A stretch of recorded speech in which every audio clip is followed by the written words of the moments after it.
Hello, fellow crafters. This is Yana Smakula for SimonsSTM.com. Welcome back for another Yippee for Yana video. Today I'm creating with the Simon Says stamp new Spring Flowers background stamp to make a Hello Sweet Friend card. The technique in this video shows how to color flowers for your handmade cards to have them appear white. While it seems like a no-brainer, white is white, it is actually very hard to color white flowers on a card. I started to work on my project by stamping the Spring Flowers background stamp in alcohol marker-friendly ink using my MISTI stamping tool. I'm using Hero Art's INTENS-IFIED black ink today and stamping images onto Neenah Solar White 80-pound cardstock.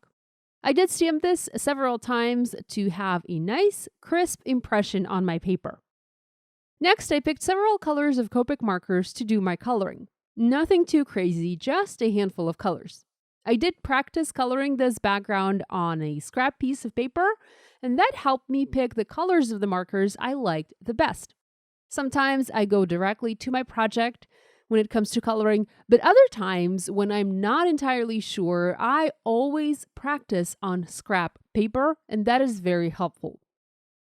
I started by coloring the flower centers using a B34 marker, just a nice medium shade blue. I will add additional detail to the flower centers later using a white gel pen, and you'll see me do that at the end of this video.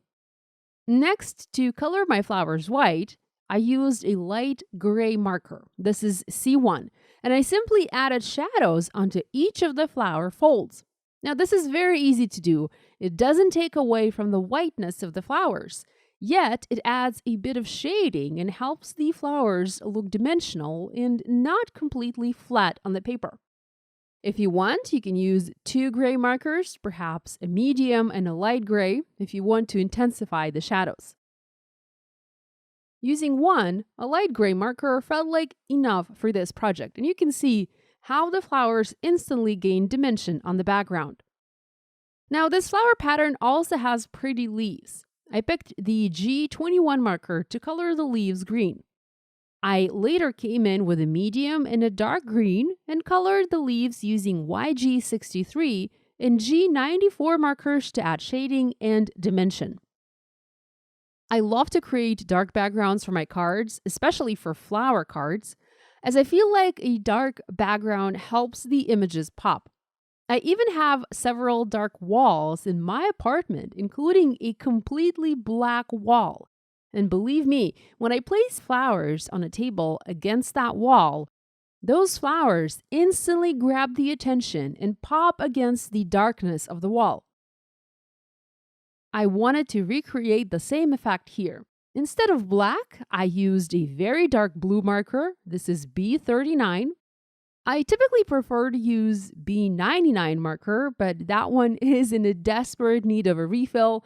And while the refills are on the way to my craft corner, I'm using other dark blue markers from my stash to have a similar effect.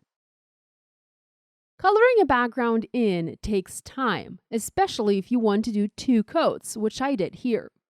I take it slow and meticulously color the negative space. You'll notice that I haven't yet colored the little berries. The reason is I wasn't sure if I wanted to color them pink or yellow, so I left that to color last while I worked on the background. Now here's what the background looks like when colored. This is one layer and you can see it is very uneven. If you like the unevenness, keep it like that, but if you don't, add another layer of that dark blue. Now, this is my test piece with pink and yellow berries. My hubby said he liked the yellow better, so I went with yellow, and after all, yellow and blue do make a fabulous color combo. I used Y08 marker as the lightest yellow, Y15 as a medium yellow, and then added a little bit of Y17 as the darkest yellow later. I also added shading to the leaves using the colors I mentioned earlier, the YG63 and G94. Having colored the background this dark, deep blue color, I faced one problem.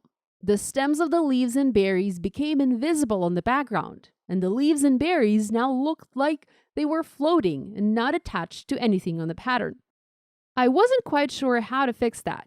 I thought about using a black pen and intensifying those black lines, but later decided to use a white pen and instead make the stems white.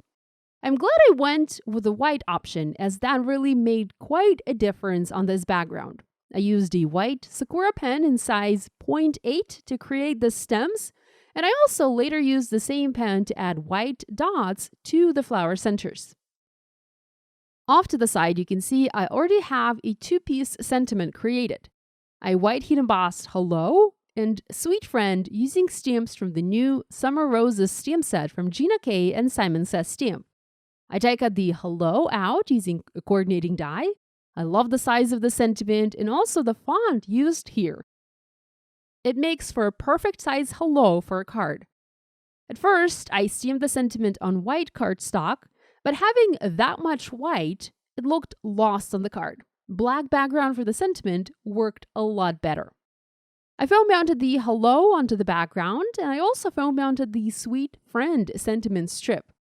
I added a double layer foam adhesive to the right-hand side of the strip. The sentiment overlapped the Hello, and I had one layer of foam adhesive over the Hello. So to level everything, I needed to add a double layer of foam adhesive to the other side of the strip to have everything nice and even.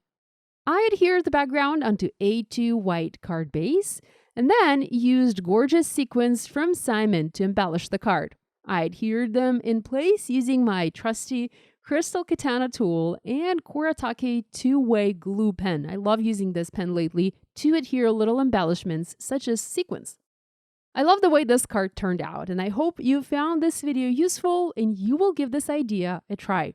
If you make a card inspired by this video, we'd love it if you shared your project online and tagged us on social media.